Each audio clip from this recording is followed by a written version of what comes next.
Siapa nak dengar satu cerita? Wah, nak dengar, Atuk. Zaman dulu-dulu, sebelum kampung-kampung ni membangun macam hari ni, tiap-tiap tempat ada cerita dia. Cerita orang dulu-dulu bukan sekadar nak disedapkan telinga, tapi ada pengajaran yang disimpan kemah. Kalau demo berdua nak tahu asal-usul kampung Sri Muda ni, dengar aluk-aluk. Cerita ni bermula lama dulu, hujung tahun. Masa hujan turun tak berhenti-henti. Tiap hujung tahun, kampung Jeranto ni memang kena benar dengan hujan. Sungai yang biasanya jinak boleh bertukar garang bila hujan turun tak ingat masa. Atuk, benar tu maksudnya apa? Benar tu orang Pahang sebut untuk perkataan benar. Orang dulu-dulu suka ringkaskan sebutan. Contohnya, dengar jadi dengar. Konsonan R di hujung perkataan selalu disenyapkan dan digantikan dengan O. Senang sebut, senang ingat. Okey, jom kita sambung. Tapi, ada satu tahun tu, jadi lain macam. Ayo naik sikit-sikit, lepas tu mimpi besar. 5-6 meter tingginya. Satu kampung tenggelam, seolah-olah sungai telan segalanya. Atuk cakap segalanya, bukan segalanya. Betul lah tu. Segalanya tu perkataan orang Pahang. Maknanya sama, semua sekali. Cuma bunyi hujung A tu, orang sini lembutkan jadi U. Itulah bunyi lidah orang Pahang. Tak keras, tak tajam.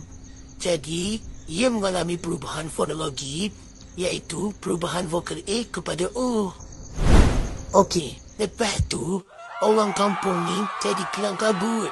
Anak-anak dipimpin. Barang-barang diselamatkan sekadar yang mampu. Masing-masing lari menyelamatkan diri. Tapi, mereka masih berambil. Bukan senang nak tinggal rumah sendiri. Ada yang hilang harta, ada yang tinggal kenangan. Tapi mereka sedar yang lagi mahal dari segalanya. Tadi Aina dengar Atuk cakap berambi. Apa maksudnya tu, Atuk? Berambi tu maknanya berhati-hati. Dari dulu dah kami guna. Walau berbeza sebutan, tapi maknanya tetap sama. Orang Hulu Pahang ni fahamlah maksudnya tu sebab kita semua dah duduk sini lama. Jadi, dalam kesedihan itu, orang kampung mula berfikir, sampai bila nak hidup dalam takut? Tiap kali hujan turun, hati duk tenang. Dengan hati yang terbuka, mereka pun duduk semeja, bermesyuarat. Bersungguh-sungguh mereka konsep ilham. Kejap, konsep tu apa, Atuk? Yang Aiman tahu, untuk dialek Kelantan, orang guna konsep tu sebagai maksud mengusik kan, Atuk? Konsep tu maksudnya mencari. Untuk dialek Pahang, kami guna konsep tu untuk tuju pada maksud mencari. Berbeza dengan maksud konsep untuk dialek Kelantan.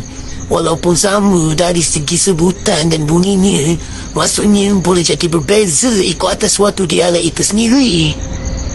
Sambung. Ada yang cadang buat benteng. Ada pula yang cakap lebih baik cari tempat lain. Akhirnya, diorang sepakat. Satu kawasan tanah tinggi, agak jauh dari Jerantuk dipilih. Tempat tu tak mudah ditenggelami air. Berat keputusan tu. Tapi, kalau tak dibuat, hidup diorang tak akan tenang. Jadi, bila kampung tersiap sikit demi sikit, diorang sepakat nak namakan tempat tu Kampung Sri Muda. Nama tu melambangkan hidup baru, harapan baru dan semangat orang kampung yang tak mudah mengalah. Ingatlah cucu-cucu Atuk, bahasa ni bukan sekadar cakap. Dalam tiap bunyi ada sejarah hidup orang dulu.